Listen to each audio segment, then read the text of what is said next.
Le 10 février 1993, soit il y a 30 ans, la défunte reine Elisabeth avait finalement accepté de payer ses impôts sur le revenu, après en avoir longtemps été exemptée. Avant elle, la reine Victoria acceptait d'ouvrir son portefeuille pour le bien commun, lorsque cela était devenu la norme, en 1842, tout comme le roi George V. Et si la mère du roi Charles III avait décidé de s'y soumettre, c'est notamment pour calmer la colère des Britanniques. En effet, le 20 novembre 1993, le château de Windsor avait été victime d'un incendie. Aussitôt, les médias anglo-saxons se demandaient si les frais de restauration, qui s'élevaient alors à 40 millions d'euros, allaient être payés par le contribuable. Devant l'indignation de la presse et de la population, la reine Elisabeth II avait fait le choix de payer ses impôts sur ses revenus personnels, afin d'étouffer l'affaire.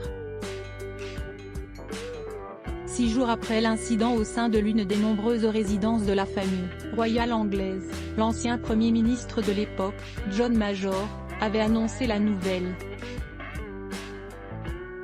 Mais il aura fallu attendre le 6 juin 1993 pour que la souveraine ouvre officiellement son portefeuille, date à laquelle le projet de réforme des finances royales a été planifié. Rétro 2022, Elisabeth II, la dernière année d'une reinelos privilège de la royauté britannique avait également été mis en lumière après la disparition de la reine, par le biais des droits de succession. En effet, il avait été annoncé, en septembre dernier, que le roi Charles III n'avait payé aucun impôt pour devenir le propriétaire du patrimoine de sa mère.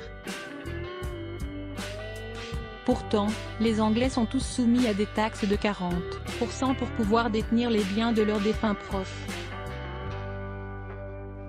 Et le nouveau souverain avait donc pu facilement hériter des propriétés qui lui ont été léguées, s'élevant à plus de 650 millions de livres sterling, grâce à une loi de 1993, votée par le gouvernement conservateur. Celui-ci estimait que dans le cas contraire, il y aurait un risque de dilapidation du patrimoine historique.